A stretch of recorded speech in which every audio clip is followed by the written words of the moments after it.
Just started the record button.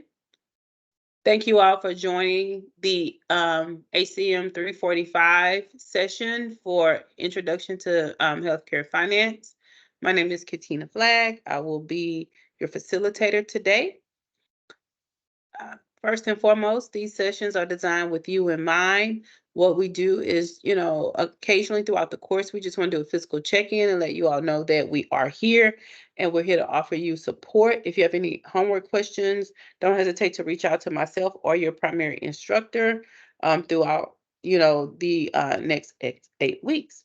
These sessions are recorded if you ever want to go back and listen to them. But before we get started, does anyone have any questions or comments about the homework assignments, or do you need any support with anything before we get started? If so, please feel free to ask. You could be engaged in this session. Unmute your mics. Just be respectful, when you're in here with others. And if nothing else, we'll go ahead and get started.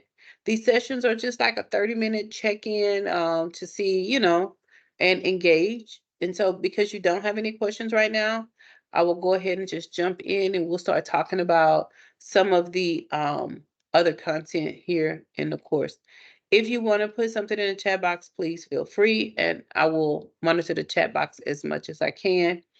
If not, just unmute your mic. When we look at the way healthcare organizations are financed, right? The healthcare financing, this is where you are. You need to think as you matriculate through this course, let's think about the global concept of things, how um financials are impacted. How do we look at the recorded after this session? The recordings will be placed on YouTube. We have a YouTube link and we place them there. And I think you all registered through Blackthorn. There may be some communication there about accessing the links. But yes, there's a YouTube channel for these HCM 345. We do some live lectures in several courses, so there's a YouTube channel. Okay, great. So many years ago, when we started with healthcare was not even evolved with the financial component in mind, right? It was just involved many years ago. Doctors were doctors, family members took care of other family members because that's how medicine was practiced. As we've matriculated through the process, things have evolved where we have patients that are responsible for paying, cash pay or having insurance coverage. And then there become a more complex situation where you have a primary, secondary insurance, and then we have government now with the rules and regs that delineate various reimbursement methodologies. And so we want everyone to have access to adequate health care um, to ensure that, they have the services rendered that they are meeting that. But how are, we covering that financially, out of pocket expense? How is it being covered? Our insurance companies are reimbursing us, right? So we have a way that we need to track that reimbursement, and we have a federal accounting standards advisory board that help us with our tracking methodology. And we need that to improve our financial reporting. So we have that checks and balances, right? You have your debits and credits. We have um, federal funding, we have governmental funding, we have these third-party payers, we have cash pay patients. So we need to ensure that the revenue that's generated is allocated appropriately. Does that make sense to everyone?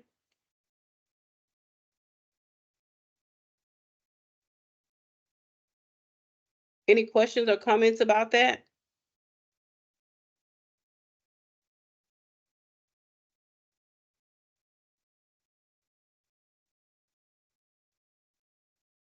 When you look, okay, your accounting authorities, you have your general accepted accounting principles. So right now, you guys, if you are in healthcare, you may have heard that there was a big breach through the major clearinghouse. Had anyone heard that? Change Healthcare? Did y'all hear about the breach? Okay, so if any of you work in healthcare, you may have heard about it. It was in the news. Originally, it's a United Healthcare Group, but Optum also has a part to do with that. And so a hacker got into the system. This is like the major third party, what do you call it? Clearinghouse. It's a third party entity. It's a clearinghouse where all of the most organizations use this place to submit their claims, right? Some of them use them pre-bill, some of them use them post-bill, but it's a claim processing repository. Look it up, Change Healthcare. They were hacked. So there was a lot of people's bills could not be dropped because they had to go through the clearinghouse to get the resolve so they could bill. Well, this went on for maybe like 2 weeks, I think, or 3 weeks. It was in the news that many entities could not even reconcile their financials because the claims were not going in and out the door appropriately due to this the hackers took the system down. Like the owners of the company could not even get into it. So if you look at the news, if you go to YouTube, you'll see where they're talking about it in the news. United Healthcare is primary owner of Change Health, which is a part of Optum. So all of those are major brands, right? So now they're looking at all of the security risk. All of that has to play into the financials as well. That's all a part of the healthcare financial delivery system. Unique, right? Had anyone taken a Google since we are talking about this right now? And look at that. So these accounting practices need to be in place so when things like that happen, when the system is back up and running, now not only are you looking at financial situations, you're also looking at HIPAA breaches. Some organizations were not able to pay their staff due to this Change Healthcare. There was a physician that they interviewed. She had to look at leveraging her home. She said that they made it through the pandemic with all of the financial barriers and all of the things that they faced. But this Change Healthcare situation, it has such a great impact on that organization's financial outcomes that she and her husband were looking at leveraging their home so they could pay their staff. That's how bad it was because there was no revenue coming in and no revenue going out.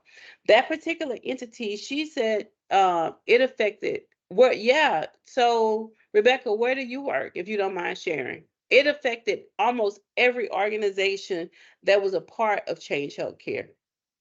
Yeah, so I work for North Country Healthcare, which is up in northern New Hampshire. We kind of serve the whole northern third of New Hampshire up here. We've got 3 sister hospitals and a bunch of outpatient clinics. Yeah. And so you guys were not able to drop any claim, any bills, submit any claims. Do you all just have front end with Change Healthcare? Do y'all have contract with front end and back end on your financial components? I don't work in that department, but I believe it's both. Mm-hmm. I did a travel contract with North Carolina. Okay. Oh, so someone worked over there to look at the chat box. So yeah, some hospitals and organizations had a contract to do front end billing. Some organizations let change, and thank you for sharing that. Um, did their whole front end and back end. So it was a global thing. It was really hard, and the people are still trying to bounce back from it. A lot of organizations are still walking through the process of the security, how those breaches happen. They had to go to different revenue cycle companies to help them with their billing and submit those claims while they were under the attack, you know. So the cyber attack, it was really big. And sorry that you guys had to experience that, but it's good that we have some students that can actually speak to it so that we know that these things really do happen in the firsthand knowledge. And so when we talk about that, we move over here looking at the Securities and Exchange Commission. This has a lot to do with, the security level. Every organization should meet a certain like HL7 interface and these various type of interface to ensure that the security measures are met and that we can mitigate these hackers and those sorts of things. Oftentimes, individuals think, like, when we're in these companies, oh, they're making us go through the security change, you know, clickbait type of thing. Average Russian was This dying. is why it's so important, because it could take your whole organization down. Several years ago, this happened to a hospital in Kentucky. And Kentucky, I mean, it impacts not only the financial component, but it also impacts the patient care. They had to resort to paper documentation, paper filing of claims, this hospital in Kentucky, and they did not have access to their hospital anything for over a month. It was several months. The F the F, FBI has to get involved, the Office of Inspector General. When you get these type of cyber attacks, it's not just like, oh, the IT can go in and recreate a gateway and start it from scratch. It's not It giving becomes me a any. federal thing. Sorry, someone speaking? So it's a really big thing. That's not anything, per se. I haven't experienced it per se personally, but we do have stakeholders that have, and especially in the financial component, they have to start manually dropping these bills, entering these claims where it was an electronic process before. So what happens is, that's a great question, Aurora. Um, if there are any breaches, which in some cases there are, in this, the institution like Change Healthcare would have to notify the organization where the breach happened, and then within their contract, they do have to pay for like identity theft issues, monitoring for people's credit for a certain amount of time for individuals that were inadvertently impacted by the breach.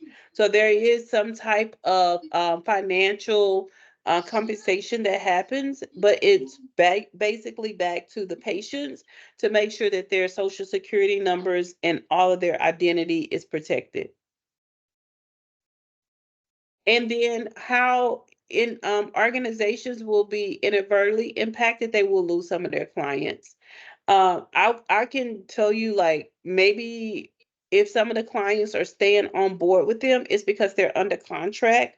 But because of this huge breach, um, most of the time when their contracts Okay. are up, they leave, or either they get out of Okay. their contracts because of it. Did that answer your question?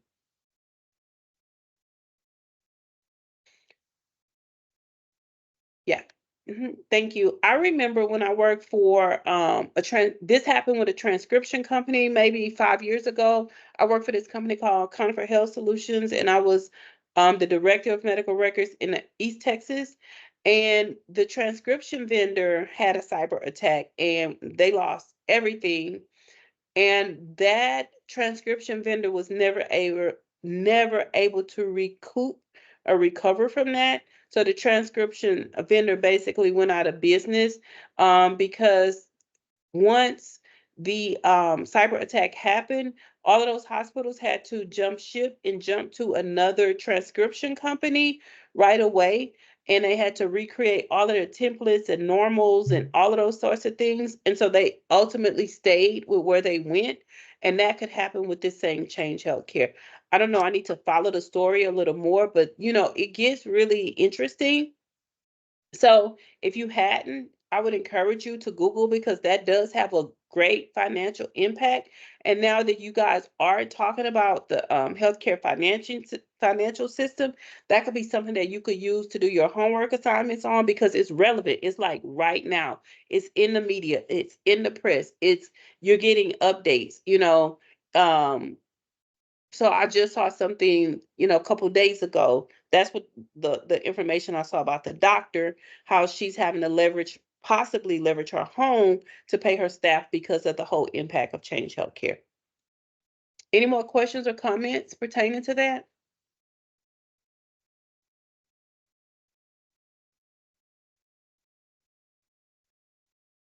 So when you look at accounting authorities, we have the Internal Revenue Service, which we're all very familiar with. If it's not from a business perspective, we're also very familiar with that from a personal perspective, because we do have to file our personal taxes, but business taxes as well.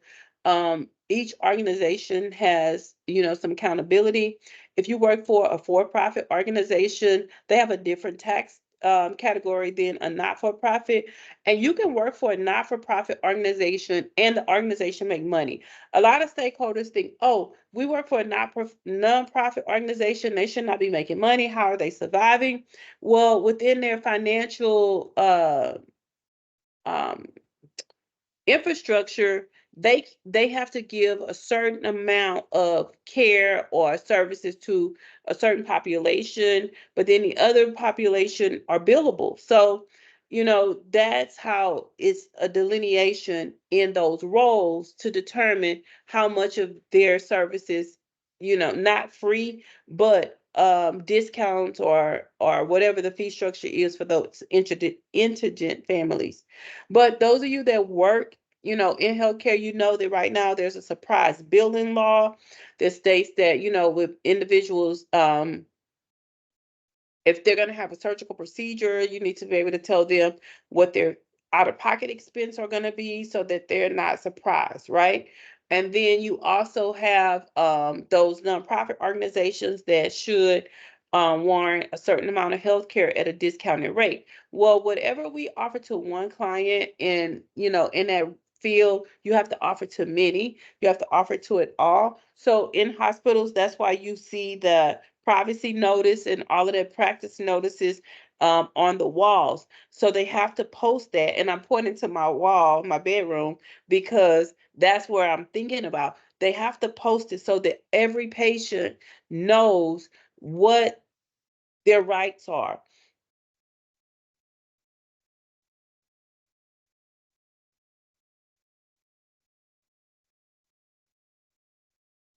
Yes, you're right, Aurora. They should have paper as a backup. So every organization should have downtime procedures in place, and they should have those paper forms, and they should have the updated form. So another thing too, Aurora, not only should they have paper copies, they should have a forms committee within that organization that review those forms and make sure they're compliant. They're meeting regulatory requirements, Joint Commission, CMS, hospital policy, and it should be the most up-to-date form so that when they have to go into gear, they have the forms that are not from 2014, a form that's 10 years ago and outdated and cannot render services to that particular patient, or don't even align with the policies that are currently in place.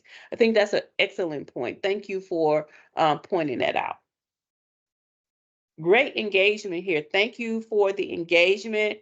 Does anyone else want to add anything? Any comments, questions, concerns? We have about 8 minutes left. I'd like to, hear from you. Have you all looked at your papers? APA format. Let me say this. I didn't even say this in the last class, but if you have previously submitted an assignment, you cannot resubmit that assignment. It will show up and turn it in as a previously submitted assignment, and you will earn a 0. We would have to submit that to our integrity team for them to analyze, and then they'll give you feedback. But if your instructor asks you to resubmit that assignment for grading, please do so, because the algorithm and if they've evaluated and tell you that it's potentially I was going to say a HIPAA violation, plagiarism, then you need to redo the assignment. Carolina, you can go ahead and take the mic, please.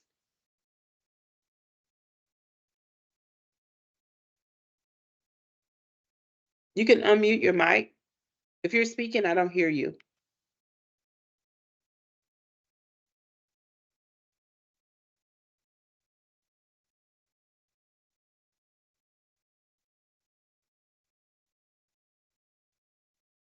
Okay, I don't hear you if you're speaking, but I'll say this.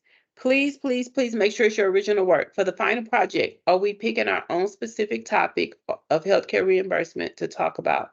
Yes. You are picking your own topic. Also, what kind of data should be asking my employer for? It says that we need to extrapolate data from it.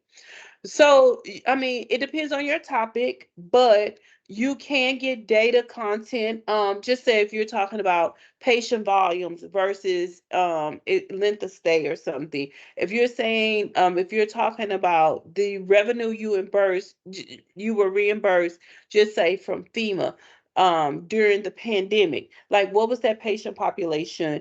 How many patients did you see? What type of reimbursement? What was the negative impact on financially on your organization from the pandemic? You know, you could talk about how much you had to uptick in contract nursing staff and what barriers it brought to the organization financially. What next steps did it take? So you could say we had to onboard 300 nurses at $500 an hour, and our typical budget was $30 an hour. The negative impact was blah blah blah over a period of time. So those are some examples of financials that you could bring into your conversations and show that. You could show graphs. You could bring in that data point.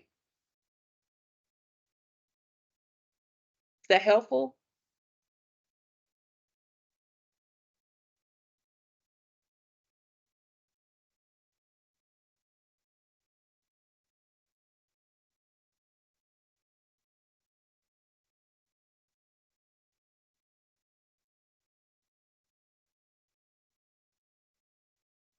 If you use prior work experience, you need to reference it. Yes, because if you've worked in healthcare, and you have some knowledge, you still have to cite sources. Everything that you submit should be APA format. If you're not sure, you can use the Shapiro Library. You can make an appointment with the librarian to help you with that as well.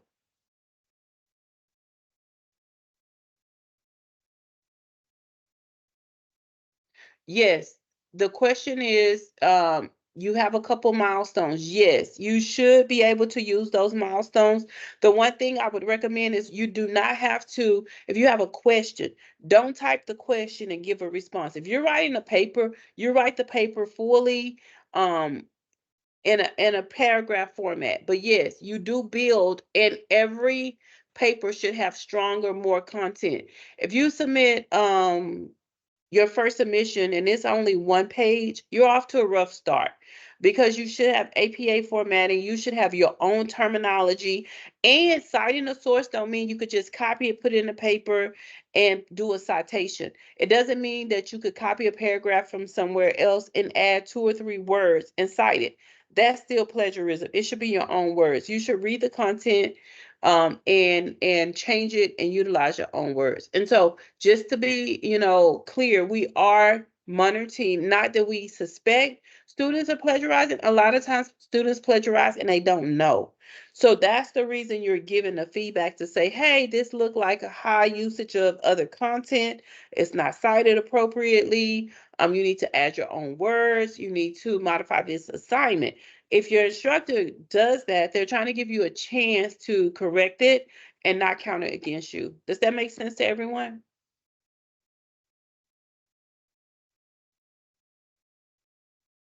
Yes. Awesome. Thank you. Does anyone have any additional questions, comments, or concerns they'd like to discuss before we dismiss tonight?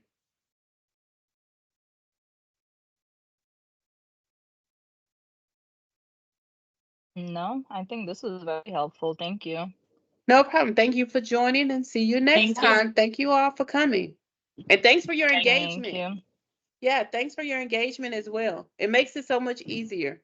Thank Thank you you. and Have have a a good good night. evening. You too. You Bye-bye. too. Bye bye.